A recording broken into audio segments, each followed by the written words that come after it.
और आंखें बंद करके यह तस्वीर करना कि जिस दिन नीट का रिजल्ट आएगा, अगर मेरी सिलेक्शन हुई होगी तो मेरे माँ बाप की क्या नौयत होगी उस दिन, कितनी खुशी बेटा उनके चेहरे पे होगी, कितनी खुशी उनके दिल में होगी। बस वो याद कीजिएगा। कुछ बच्चे बेटा मुझे पता है वो ये भी याद करेंगे, अगर मेरी सिलेक्शन नहीं हुई मेरा माँ बाप मुझे मार डालेगा। कोई मारता नहीं है बेटा, आपने अपना काम किया, आपने मेहनत की, आपने रब की बारगाह में अपनी मेहनत रखी, फिर रब का ही काम होता है वो आपको बेटा इज्जत दे या ना दे। मगर मेरा पूरा दावा है जो इंसान बेटा हार्डवर्क अपनी जिंदगी में करता है, अल्लाह पाक उसको कभी भी बेटा नाउमीद नहीं करता है, वो उसका बेटा जजा देता है। तो यही चीजें बेटा आपको याद रखनी है।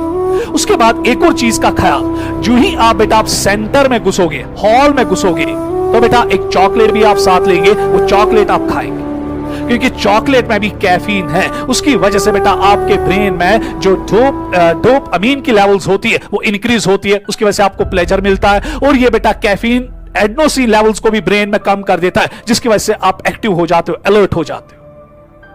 उसके बाद एक और चीज, आप बेटा वाटर बॉटल अपने साथ लाएंगे या आपको एग्जामिनेशन सेंटर में वाटर बॉटल प्रोवाइड की जाएगी। पानी ज्यादा नहीं पीना, क्योंकि अगर आपने पानी ज्यादा पिया, क्योंकि आमतौर बेटा जब इंसान को बेटा एंजाइटी होती है, ट्रिपल एफ रिएक्शन होती है, उससे प्यास बेटा हमें लगती है, मगर आप पानी ज्यादा नहीं पिएंगे, क्योंकि अगर आपने पानी ज्यादा पिया तो उसकी वजह से बेटा आपको यूरिनेशन अर्ज होगी, आपको बेटा एग्जामिनेशन सेंटर में पेपर करने के टाइम यूरिनेशन अर्ज होगी, उससे आप डिस्टर्ब हो जाओगे। इसलिए हाँ, पानी पियो, सिप सिप लेना, थोड़ा थोड़ा 1-2 सिप्स लेना।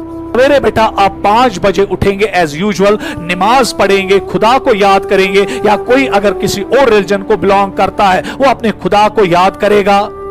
उसके बाद बेटा आप क्या करेंगे, आधा घंटा अगर आपने नमाज में लिया, उसके बाद अपने लिए दुआ कीजिए, पेरेंट्स को कहिए हमारे लिए दुआ करो, हम भी इंशाल्लाह आपके लिए कल दुआ करेंगे। उसके बाद 5:30 से आप क्या करेंगे, 8 बजे तक आप बेटा उन टॉपिक्स का रिवाइज करेंगे जहां पे आपको लगता है कि हम रिवीजन में थोड़ा बहुत पिछड़ गए हैं, हमें थोड़ी बहुत वहां प्रॉब्लम है। स्पेशली बेटा बायोलॉजी आप रिवीजन करोगे तो बहुत अच्छा रहेगा, क्योंकि बायोलॉजी जो है वो बेटा थोड़ी बहुत उसमें आपको मल्टीपल रिवीजन करने पड़ते हैं, क्योंकि वो बेटा जल्दी जल्दी इंसान भूल जाता है। तो कीजिए बेटा इन 2.5 घंटे आप थोड़ा बहुत उन चैप्टर्स का रिवीजन जहां पे आपको लगता है कि मेरा रिवीजन जो है अप टू डेट नहीं है।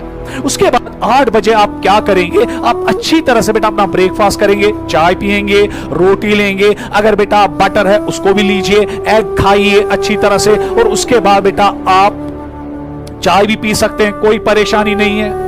उसके बाद बेटा जब आपने अपना ब्रेकफास्ट कंप्लीट किया अच्छी तरह से, उसके बाद अगर 8:30 के बाद और आप 10 बजे तक शाबा बेटा रिवीजन करोगे, कोई प्रॉब्लम नहीं है। जहां पे आपको लगता है कि मेरा रिवीजन अप टू डेट नहीं है, कीजिए रिवीजन, कोई परेशानी नहीं है। ज्यादा प्रोटीन डाइट नहीं खाना, क्योंकि उसकी वजह से बेटा ड्राउजीनेस हो जाती है। क्यों, उसमें मुझे यहां जाने की कोई जरूरत है, उसका एक बहुत बड़ा साइंटिफिक रीजन है। तो फिर सर हम क्या करेंगे, क्या दिन भर भूखे पेट रहेंगे? नहीं, वो बेटा आप क्या करेंगे, चावल नहीं लेंगे, प्रोटीन नहीं लेंगे, आप ओट्स अगर आपके घर में होंगे तो आप ओट्स लेंगे। समझ में आ गया? तो ओट्स आप लेंगे, क्योंकि ओट्स फाइबरस होता है, उसकी वजह से बेटा आपका भूख भी मिटेगा। खजूर लीजिए, बादाम लीजिए, अगर बेटा ब्रेड एंड बटर लेना चाहते हो उसको भी लीजिए, मगर चावल और बेटा हेवी प्रोटीन डाइट नहीं लेना, क्योंकि उसकी वजह से बेटा फिर आगे जाके फील हो जाती है। और अगर बेटा आप से निकले, अब आपने ओट्स भी खाया या बाकी चीजें भी ली, चावल नहीं लिया, प्रोटीन हेवी डाइट नहीं लिया, आप कॉफी का एक कप भी पी लेंगे, क्योंकि कॉफी में कैफीन होता है, वो स्टिमुलेंट है, आपके ब्रेन को स्टिमुलेट कर देता है। उसके बाद जब आप घर से निकले, अब जिस सेंटर में आपका बेटा एग्जाम है, 1 घंटा या 45 मिनट पहले ही पहुंचेंगे। और उसके बाद जब आप एग्जामिनेशन सेंटर पे जाएंगे, वहां पे आप किसी के साथ बात नहीं करेंगे, ना दोस्त के साथ, या अगर आप लड़की हो ना सहेली के साथ, किसी के साथ बात नहीं करना है। क्योंकि अगर आपने किसी दोस्त या सहेली के साथ बात की, अगर उसने आपके साथ किसी कंसेप्ट को छेड़ा, चाहे वो फिजिक्स का हो, केमिस्ट्री का हो, बायोलॉजी का हो, और आपका उस कंसेप्ट पे बेटा होल्ड नहीं है, डेफिनेटली बेटा आप में नेगेटिविटी डेवलप होगी, आपका जो मेंटल हाइजीन है, आपका जो मेंटल स्टेबिलिटी है वो डिसरप्ट हो जाएगा। इसलिए किसी के साथ बात नहीं करनी है। हाँ बेटा ग्राउंड में बैठिए, जहां पर भी आपका एग्जामिनेशन सेंटर है, क्योंकि हॉल में बेटा आपको 15 मिनट पहले लिया जाएगा, तो किसी भी जगह बैठिए, अकेले बैठिए। याद कीजिए बेटा कुछ ऐसे लम्हे जो आपकी फैमिली में गुजरे, प्यारे लम्हे, खुशी के लम्हे, उनको याद रखिए, ताकि उसकी वजह से बेटा आपकी बॉडी में पॉजिटिव एनर्जी डेवलप हो जाए, आप मेंटली स्टेबल हो जाओ, आपको कॉन्फिडेंस मिले। और एक